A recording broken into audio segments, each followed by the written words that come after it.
자, 반갑습니다, 여러분. 이렇게 명절 주간에도 자리를 지켜준 여러분을 사랑하고 축복합니다. 네. 자, 오늘은 35-2일차예요. 역대하 10장 16절. 지난번과 병행 본문입니다, 여러분. 내용이 막 특별하게 많이 다르진 않을 거예요. 몇 페이지죠?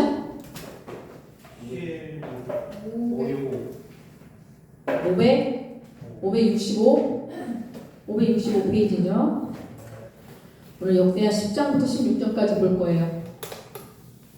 자, 어떤 내용이냐면 지난번에 했는데 다시 한번 할게요. 솔로몬의 왕권을 이어받은 아들이 누구죠? 르호보암. 르호보암인데 르호보암은 누구들의 지혜의 충고를 무시했어요? 원로들. 그쵸? 아버지의 그 원로들의 지혜를 무시하고 자기와 같이 자라는 또래들의 의견을 받아들여서 백성을 더욱더 억압하는 정책을 폈죠. 그래서 어느 지파의 원성을 악화시켰어요? 몇 지파? 이스라엘의 10지파. 10지파의 원성을 악화시켰죠.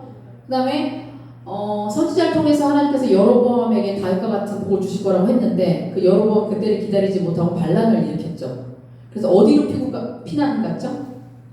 어느 나라로? 여로보암이 애굽. 지난 시간에 했는데 생각이 안 나요? 애굽이에요. 여로보암은 솔로몬의 신하였어요. 감독관이었죠. 베냐민 집안이었나? 감독관이었어요. 이런 상황을 여로보암이 욕되다 싶어서 이제 10지파의 지원을 읽고 반란을 일으키는 거예요. 자, 됐죠? 연대표 띄워주세요. 네, 조금만 크게 띄워주시면 돼요. 밑에 부분은 안 나와도 되거든요. 자, 여러분 11장. 자, 10장은 건너뜁니다. 11장 5절 볼게요. 자, 여러분 11장 5절부터요 23절까지 마지막까지죠. 11장 5절부터 끝까지는 어떤 내용이냐면 르호보암이 여러분 통치 초기 3년 동안 그 행적이 나와요. 3년 동안 행적과 그 번영에 대해서 보도하고 있어요. 근데 여러분 이 5절부터 23절까지는요 열왕기서에는 없어요. 이게 없는 내용이에요. 5절부터 23절까지는. 그래서 이 없는 내용으로 다윗과 그의 후손을 가능한 긍정적으로 묘사하고 있어요. 역대기는 왜 긍정적으로 묘사한다고 그랬죠? 자, 이제 여러 번 얘기했어. 그 차이를, 그 저술한 차이를. 왜? 포로 귀한 공동체에게 뭘 주기 위해서? 희망을 주기 위해서. 그래서 긍정적으로 묘사해요, 역대기는. 근데 열왕기는 왜 부정적으로 묘사한다 그랬죠? 핵심 주제가 뭐기 때문에 회개하라. 왜 하나님 축복을 주셨음에도 불구하고 우리나라가 왜 이렇게 됐지? 그 차이 계속 생각해야 돼요. 네. 자, 그럼 11장 5절 볼게요. 5절 보면 여러분 어떤 내용이 있냐면 르호보암은 예루살렘에 살면서 유다의 여러 성을 요새로 만들었습니다. 찾았나요? 유다의 여러 성을 요새로 만들었대요. 여러분 그 뒤에 이어지는 6절부터 보면 알 수 있듯이 르호보암은요 어떤 성읍 자체를 만든 게 아니에요, 여러분. 그러니까 성읍 자체를 새로 건설한 것이 아니라 기존에 있는 성읍이야. 기존에 있는 성읍에 견고한 요새를 만들었다는 거야. 그래서 그 성읍들을 강화한 거예요.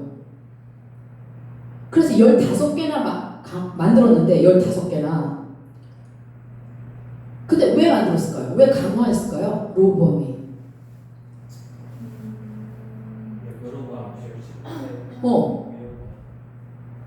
거꾸로. 비슷하네. 10지파가 어떻게 됐어? 이제 분열됐잖아. 그럼 이탈이 됐지. 10지파가 이탈이 돼서 국력이 약화됐잖아요. 그렇기 때문에 강화한 거예요. 실제로 남유다 영토의 크기와 백성의 숫자가 줄어들었잖아. 절단났잖아요. 분열돼서. 줄어드는데 아무런 조치를 취하지 않을 경우 어떻게 돼? 적들이 있었을 거 아니야. 남쪽에 자리 잡은 강대국 애국. 왜냐 서쪽에 애국 블레셋. 그래서 크게 위협을 받을 수 있었죠. 그래서 그 요새들을 강화한 거예요. 이해되죠? 자, 그러니까 이 당시 건축된 성읍이 북쪽이 아닌 남쪽과 서쪽에 집중되어 있대요. 애국과 블레셋을 영주에 두었다는 거예요. 그럼 그렇게 영주에 두고 지어진 것입니다. 자, 11장 13절 볼까요? 여러분 한번 한 목소리로 크게 읽겠습니다. 시작. 이스라엘 모든 땅의 제사장과 레위 사람들이 여호와에게로 왔습니다. 아멘. 왜 로보암한테 왔어요? 북이스라엘 사람들이 제사장과 레위 사람들이 왔대요. 왜 온 거예요? 지난 시간에도 설명했는데 아니야. 북이스라엘에 뭘 세웠다 그랬어? 베델과 단에 금송아지 세웠다 그랬잖아. 우상을 세웠다 그랬잖아. 그러니까 레위 사람들과 제사장이 왜 그런 로보암한테 왔어? 뺏겼어? 어? 아무나 세웠어. 응. 자, 정리할게요. 좋아요. 자, 17절까지, 13절부터 17절까지는 여로보암이 이제 우상화 정책을 세웠죠. 베델과 단에. 우상화 정책에 반감을 가졌지. 반감을 당연히 가지겠지. 반감을 가진 북이스라엘 제사장과 레위 이미 일부 경건한 백성이 있어. 일반 사람들. 백성들이 예루살렘 성전이 있는 남유다로 남하하였죠. 예루살렘 성전은 남유다에 있으니까. 남하하였고 이들로 인해서 남유다 왕국이 번영했다고 나와요. 이들로 인해서. 그런데 병행 본문인 열왕기상 12장 25절부터 33절에는 이런 언급이 없어. 번영했다는 언급이 없어요. 오직 여로보암의 부정적인 거, 여로보암의 우상화 정책만 상세히 보도해요. 상세히 보도해요. 그러면 역대기 저자는요, 이런 걸 그 남유다의 정통성을 부각시키려고 하잖아. 그죠? 다윗 왕조 정통성을 특히 부각시키고자 하는 목적으로 특별히 이 열왕기에는 없는 내용을 썼다. 그런 것을 우리가 볼 수 있어요. 네. 예루살렘 성전을 중심으로 하나님께 제사를 지내는 것만이 여호와 신앙의 바른 모습임을 강조하는 거예요. 우리의 편리에 따라서 하는 게 아니라 하나님이 세우신 성전. 아시겠죠? 그럼 포로 귀환 후 성전 중심의 여호와 신앙 회복에 지지부진했던 그 1차 독자들에게 도전 정신을 주는 거예요. 주고자 하여서 이 내용을 실었을 것입니다. 네, 11장 14절 볼게요. 자, 14절 내용 중에 여러분 14절하고 16절 오늘 묵상 나누는 내용이니까 잘 들어주세요. 레위 사람들은 목초지와 밭까지 버리고 유다와 예루살렘으로 왔습니다. 그 부분 있나요? 네. 찾았죠? 우리는 목초지와 밭 버렸대. 그렇게 표현되어 있죠. 개역 성경은 레위 사람들이 자기들의 마을들과 산업을 떠났다. 이렇게 나와요. 마을들과 산업을 떠났다. 여러분, 여호와께서 레위 지파에게 가나안 땅 여러 곳에 분산해서 주신 성읍이 있어요. 레위 지파에게는 지정해서 주신 성읍이 있고 그 성읍과 둘러싼 그 주변의 땅들을 말하는 거예요. 자, 그걸 지칭하는 거예요. 또는 그리고 더 플러스 또 이 땅과 구분된 또 재산도 있었어요. 근데 레위 지파가 어떻게 했다는 거예요? 이걸 다 버렸다는 거예요. 버리고 남아있다는 거예요. 그럼 어떻게 생각할 수 있어요, 여러분? 위급했구나? 자, 뒤에 나오지만 북이스라엘의 제사장들과 레위인들은 뭐 직분을 빼앗겼어. 여로보암한테 직분을 빼앗겼어요. 그 여호와를 섬길 수 없게 되었죠. 그러자 미련 없이 고향을 버리고 남한 거 참된 여호와 신앙을 지킬 수 있는 남유다로 내려온 거예요. 근데 여러분 이거 쉽게 생각하면 안 돼. 다 버리고 왔다니까요. 아브라함이 다 버리고 목적지에 맨 처음에 알 수 없이 다 떠났던 것처럼. 여러분, 이런 삶의 목적, 이 남한 사람들의 삶의 목적은 뭐예요? 거기서 있으면 편하게 살았겠지. 성읍도 있고 다 재산도 있고 땅도 있는데 안정된 삶의 추구가 목적이 아니야. 만유의 주권자신 유일한 참신이신 누구예요? 여호와 그 정통 신앙을 추구하는 것에 이 사람들의 목적이 있었던 거야. 그래서 귀도 안 돌아보고 다 버리고 내려온 거예요. 자, 레위 지파 사람들만 여러분 성전 봉사 직분을 수행하잖아. 응? 원래 그랬잖아. 하나님께서 그렇게 명령하셨지. 그런데 이런 것을 뭐 불만을 품었던 사람이 있었을까 없었을까? 있었겠지. 지네들이 뭔데? 지네들이 우리랑 똑같이 집화 중에 하나인데 뭘 잘났어? 왜 지네들만 저렇게 성전에서 봉사해? 이렇게 생각할 수 있잖아요, 여러분. 충분히 있어요. 불만을 품고 있었던 사람들은 여로보암이 아무나 다 내는 사람들은 다 제사장 할 수 있다. 이런 소식을 듣고 어떻게 했어? 환영했을지도 몰라요. 대대적으로. 아, 나도 제사장이 될 수 있겠구나. 그럼요. 모르지만 그럼 북이스라엘 가운데 바른 여호와 신앙을 가진 사람들은 그런 반면 떠났다는 거예요. 자, 그 내용이에요. 자, 16절 볼게요. 16절은 맨 마지막 문장 한번 여러분 읽을까요? 그들은부터 두 번째 문장. 시작. 여호와께 제사를 드리러 너희 사람들과 함께 예루살렘으로 가곤 했습니다. 아멘. 자, 여기 좀 아쉬워. 가곤 했습니다. 잘못 번역됐어요. 이거 가곤 했습니다. 뭐 온 것 같아? 뭐 여행 갔다 온 것 같잖아요. 북이스라엘을 떠나 남유다로 내려온 사람들 중에는 일반 사람들도 적지 않게 있었다는 거예요. 레위 사람이나 제사장뿐만 아니라 아시겠습니까? 일반 사람들도 있었다는 거예요. 여러분, 이 사람들 한결같은 공통점이 뭐다? 안일한 삶을 추구하지 않고 하나님께 대한 바른 신앙을 갖는 것을 최우선의 목표로 삼았다는 거예요. 그런 사람들이라는 점이에요. 방문차 잠깐 왔다는 가곤했습니다가 아니야. 방문차 잠깐 왔다는 의미가 아니라 계속 남유다에 거주하기 위해서 완전히 이주해 왔다는 의미예요. 우리 성경 좀 아쉬워요. 근데 여러분, 이게 되게 역설적인 아이러니지 않아요? 자, 여러분, 여로보암이 베델과 단에 금송아지 왜 만든 건데? 그걸 생각을 해봐. 왜 만든 거야? 그치? 못 가게 하려고 만들었는데 어떻게 되고 사람들은 남아하잖아, 계속. 이게 아이러니죠, 여러분. 예루살렘에 제사를 하지 못하도록 만들기 위해서 한 건데, 오히려 이것 때문에 레위 사람들을 비롯해 신실한 적지 않은 사람들이 예루살렘으로 남아서 아주 이주했다는 거예요. 참, 사람의 지혜는 여러분 이래요. 네? 많은 구멍과 많은 아주 허점들이 있어요. 이해되시죠? 자, 11장 17절. 17절 보면 3년 동안이라는 단어 있죠. 그 3년 동안 그들은 다윗과 솔로몬의 본을 받아서 살았습니다. 여러분, 르호보암과 그 백성들이요, 그냥 3년 동안만 바른 신앙을 가졌다는 거예요. 3년 동안. 그 사실을 명확하게 밝혀주고 있는 거예요.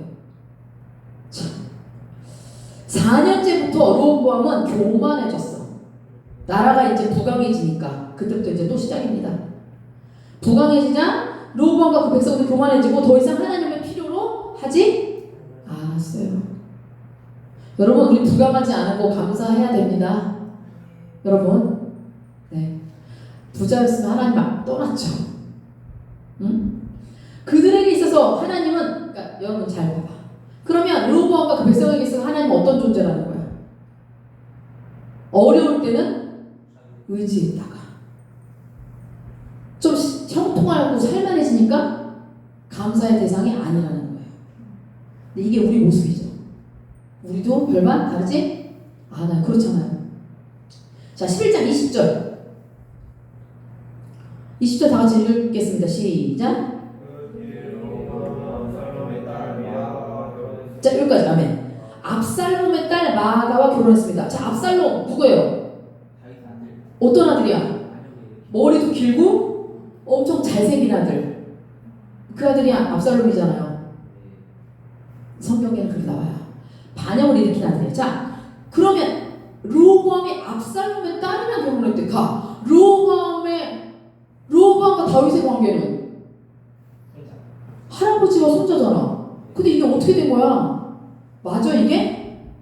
그럼 이게 맞다고 생각해요? 누구랑 결혼한 거 도대체? 아니, 나이 차이를 생각을 해봐요. 압살롬에 따르면 르호보암이랑 훨씬 누나지. 자, 다윗은 르호보암의 할아버지예요. 압살롬은 다윗의 아들이죠. 르호보암은 누구의 자식인데? 솔로몬의 자식이잖아. 자, 얘기할게요. 여러분, 내가 히브리 단어의 제한성에 대해서 설명했지. 힌트 주는 거야. 진짜 딸이 아니야. 내가 딸로 번역한 거야. 자, 여러분, 그리고 말이 안 되는 게 압살롬의 딸 한 명 딱 한 명 있었어? 형제한테 당했잖아. 다말. 이 마가란 딸은 없어요. 다말 한 명이야.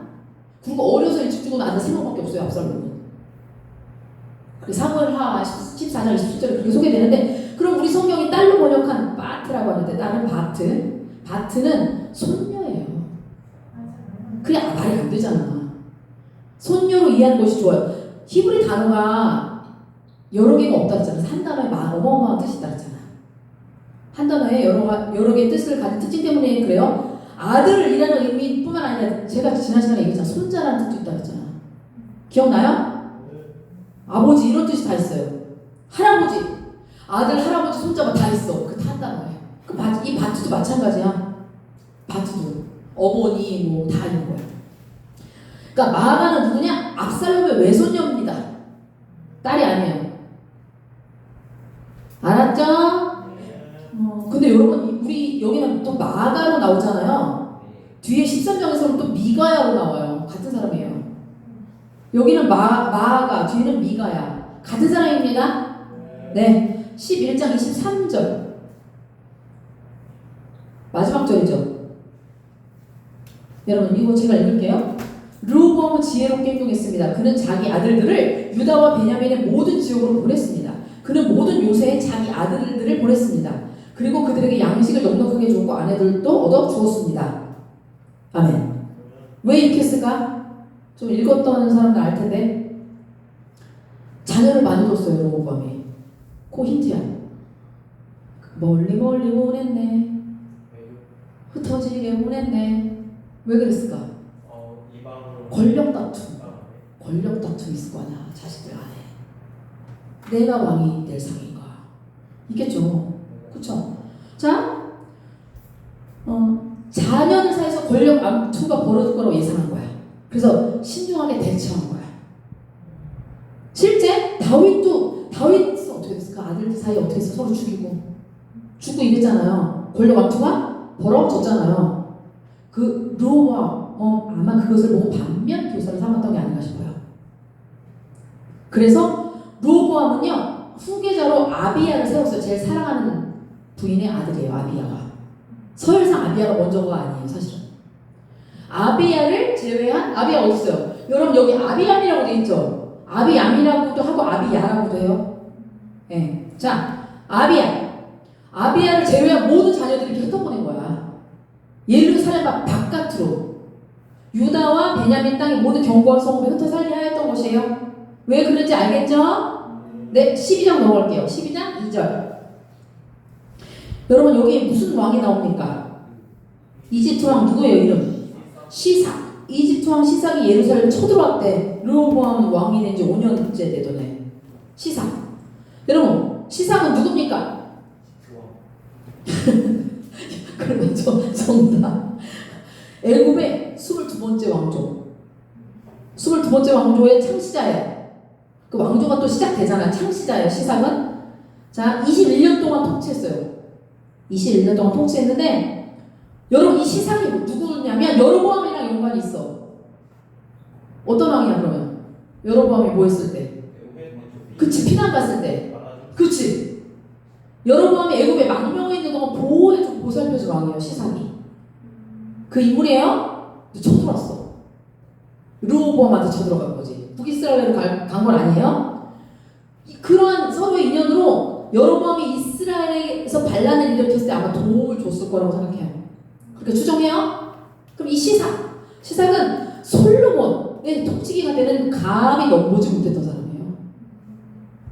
이스라엘 넘보지 못하다가 르호보암이 이제 그 아들 때 좀 약해졌다 싶었던 거야. 그 5년 통치제 5년에 함락시키기 위해서 군사를 일으켰다는 거야. 근데 여러분 왜 군사를 일으켰을까? 가만히 잠잠히 있다. 이것은 결국 뭐예요? 하나님의 징계예요. 남유다 침략이 근본적으로 범죄한 유다를 징계하시려는 역사의 주관자는 하나님의 작정으로 말미암았다는 거예요. 그걸 밝히고 있는 거예요. 역대기 저자는. 아시겠습니까? 예. 자, 12장 6절, 7절 보면 여러분 읽을게요. 시작. 유다의 지도자들과 여로보암 왕이 잘못을 뉘우치고 말했습니다. 여호와께서는 오르게 말하십니다. 여호와께서는 그들이 자기 잘못을 뉘우치는 모습을 보시고 상이하게 말씀하셨습니다. 왕과 지도자들이 잘못을 뉘우치고 있으므로 그들을 멸망시키지 않고 곧 구해주겠다. 시삭을 시켜 예루살렘을 멸망시키지는 않겠다. 아멘. 스마야입니다. 스마야. 자, 하나님은 참 마음도 좋으셔. 또 돌이키셨어. 네. 자, 여러분 이 구절과 병행을 이루는 구절은 열왕기상 14장 21절부터 31절까지인데 차이가 있어요. 비슷한데 차이가 있는 게 뭐냐면 열왕기 저자는 오직 르호보암의 범죄 사실만을 기록해요. 열왕기 저자는. 그런데 역대기 저자는 범죄 사실을 너무 회개한 내용까지 기록하고 있다는 게 달라요. 희망을 주기 위해서. 알죠? 자, 그게 차이점이 있어요. 자, 어쨌든 이 구절을 통해서 보는 여호와 하나님 뭐예요? 회개하는 자는 자기 백성을 완전히 멸하시지 않는 분이에요. 자비하신 분입니다. 회개하면 하나님께서는 돌이키신다는 거예요. 근데 진짜 회개하면. 아시겠죠? 자, 13장 넘어갈게요. 13장 9절 다음 페이지 568쪽. 13장 9절 찾으셨어요? 자, 제가 읽을게요. 너희는 아론의 자손인 여호와의 제사장과 레위 사람들을 쫓아냈잖아요. 그죠? 그래서 남아있잖아, 그 사람들이. 다른 나라 백성들처럼 너희 마음대로 제사장을 뽑았다. 근데 조건이 뭐냐? 누구든지 수송아지 한 마리와 순양 7마리만 갖다 바치면 제사장이 됐대. 그러니까 제사만 있으면 제사장이 되는 거야. 여러분. 자, 요 내용인데, 근데 여러분 이거 맞아요? 제사장 되기 위한 조건이 있었어, 율법에. 7마리야? 율법에 따르면 제사장으로 봉헌할 때 필요한 동물은요, 젊은 수소 1마리, 흠없는 순양 2마리. 여기 7마리라고 나왔잖아. 네? 그 아비야는 순양의 숫자 7으로 말하고 있잖아요. 그럼 이거 어떻게 우리가 추정해 볼 수 있느냐? 여로보암이 어떻게 양으로 승부하는 거야. 남유다는 2마리, 우리 7마리다 이렇게. 그렇지 않을까 싶어. 여로보암이 이스라엘의 제사장의 권위가 그 2마리의 권위보다 남유다 제사장의 그 권위보다 더 큰 것처럼 보이냐는 거예요. 우리 7마리다. 제물의 양을 더 늘리지 않았을까. 그렇게 추정해요? 근데 이거 참 잘못된 거죠. 하나님이 명령하신 거잖아요. 여러분. 하나님이 직접 명령하셨고 모세 이후에 계속 이게 유지되어 온 것이란 말이에요. 이 제도가.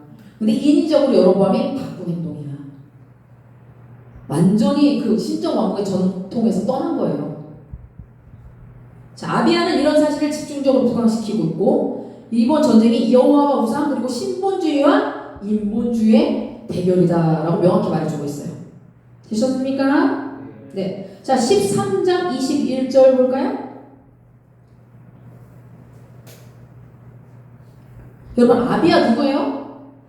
누구 아들? 로보암 아들이에요. 자, 반면 아비야는 매우 강해졌습니다. 찾았죠? 아비야는 14명의 여자와 결혼하여 아들 22명과 딸 16명을 두었습니다. 아멘.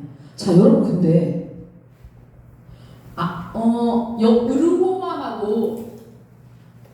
여로보암하고 같은 시대 왕이잖아요. 근데 여러분 누가 먼저 죽었어요? 르호보암이 먼저 죽었어요. 여로보암보다 2년 더 일찍 죽었어요. 2년 더 일찍 죽었는데 이 역대기 저자는 두 사람 사이 신앙의 차이에 초점을 맞추면서 여로보암은 쇠퇴하다가 결국 죽고만 반면에 여로보암은 아비야는 점점 더 강성해져서 갔다고 기록하는 거예요. 막 자식들이 많잖아. 자식들이 많은 건 축복으로 봤거든요. 역대기 저자는 아비야에 관한 부정적인 측면의 사건을 기록하지 않았어. 전혀 기록하지 않았어. 기록하지 않고 그가 마치 다윗 언약을 막 충실하게 지켜서 성실히 계승해서 여호와께 큰 축복을 받는 사건만을 이렇게 부각해서 기록해 놓은 거예요. 지금 읽은 부분처럼. 근데 여러분 아비야 몇 년 왕했어요? 히브리 계산법으로. 그렇지. 이거 인용해 보면 안 돼요? 히브리 계산법은 10, 11, 12 이렇게 3년이에요. 근데 3년 동안 자식 이렇게 낳는 거 가능해?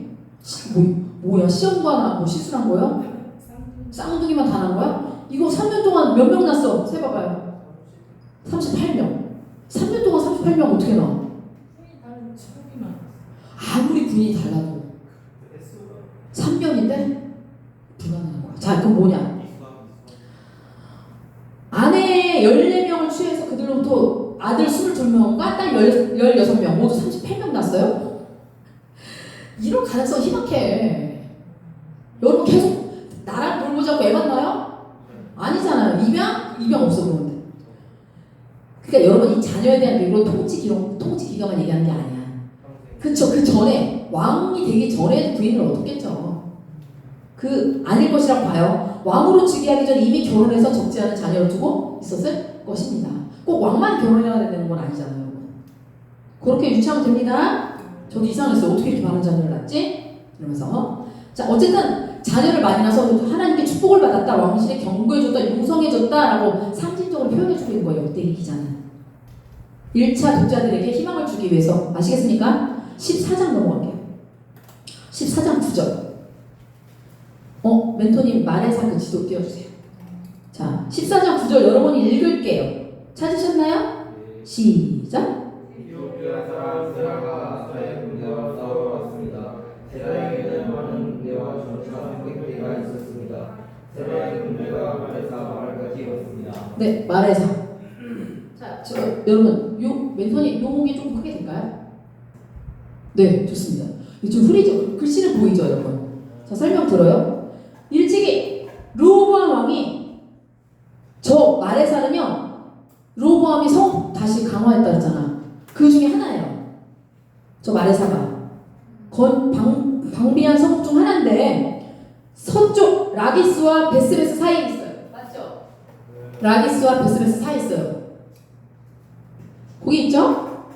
저 위치에 있어. 그러면 세라 나오죠. 세라의 군대가 이곳에 그러니까 마레사에 이르기 위해서는 당시 많은 사람들이 이용하였던 그 바닷길 거쳐서 여기 블레셋 쪽 여기 블레셋이 알죠? 아스골로 가사 여기 블레셋이요. 가사. 자, 그러면 블레셋 영토를 통과해야만 한다는 거예요. 저기 올려면.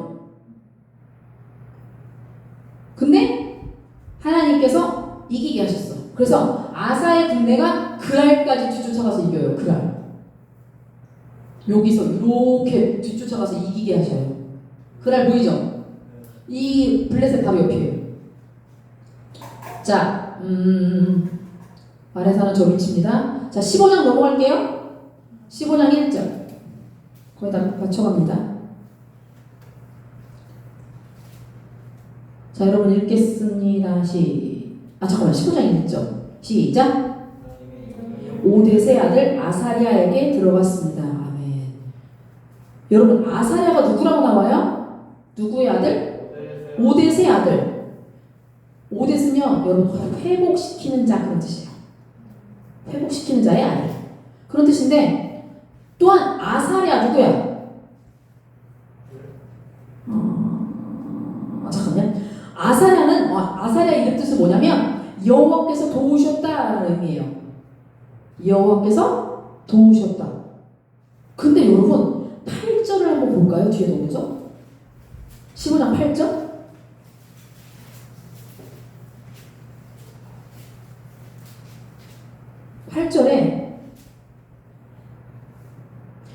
아사왕에게 하나님의 메시지를 전달한 자가 누구로 나와요? 예언자 오뎃으로 나오죠. 원래 누구여야 돼요? 이게 필사 과정에서 일부 누락이 있었던 걸로 추정한대요. 아사랴가 오뎃의 아들이잖아요. 그쵸? 근데 8절에서는 오뎃이라고 나와요. 자, 그거는 그러니까 필사 과정에서 예전에는 다 필사했잖아, 손으로. 잘못할 수 있겠죠. 그쵸? 자, 15장 16절 볼게요. 마지막 절입니다. 15장 16절. 찾으셨습니까?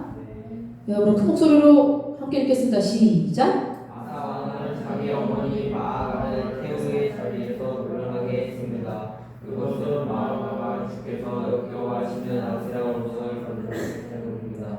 아사는 그 우상을 베어서 토막을 낸 다음에 기드론 골짜기에서 불태워 버렸습니다. 아멘. 자, 아사 왕은 자기 어머니 마아가를 태우의 자리에서 그 멘토니 왕 연대표 보고 다시 한번 보여주세요. 아사 왕. 아사 어디 있어요? 아사 여기 있죠?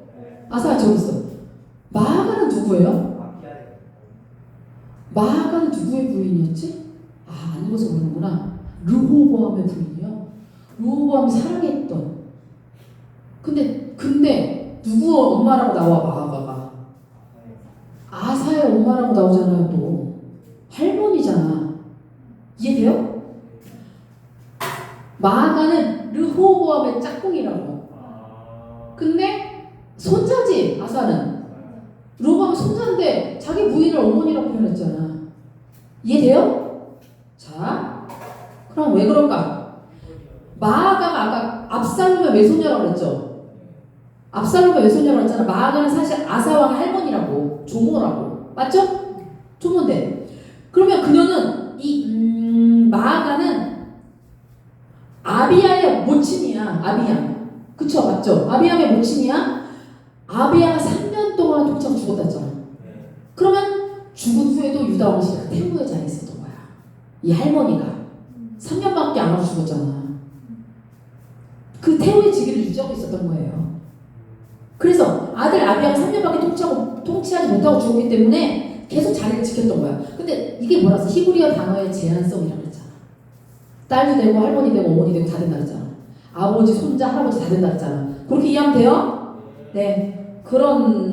그렇게 문맥에서 파악하면 돼요. 그 다음에 아사는 우상을 배워서 토막을 낸 다음에 어디 골짜기에서 불태웠대요? 기드론 골짜기. 아사 왕이 아세라 목상을 만들어 섬긴 태우 할머니 직위를 폐위시켰어. 쫓아냈어. 내려오게 했어. 폐위시키고 우상을 철저하게 파괴하였던 거야. 이런 내용은 열왕기 기자는요. 자, 아사 왕이 종교개혁한 왕인데 1차 종교개혁으로 보는 거예요. 1차 종교개혁에 기록된 부분으로 포함해. 그런데 역대기 기자는 2차 종교개혁을 봤어요. 1차 종교개혁과는 구분되는 2차 종교개혁 사건으로 기록한 거예요. 이건 또 다른 거. 이건 뭘 말하냐? 종교개혁, 여러분. 종교개혁 한 번으로 될 것 같아요? 안 돼요. 그래서 지금 이 기독교랑 개신교랑 다 이런 것 같아요. 계속 종교개혁이 일어나야 돼요. 종교개혁은 한 번으로 끝나면 안 된다. 지속적으로 이루어져야 한다. 그거를 1차 독자들에게 강조하기 위해서 그런 목적 때문에 쓰여졌을 것이라고 봅니다. 자, 여러분 여기까지 오늘은 마치도록 하겠습니다. 수고하셨어요. 써주십시오.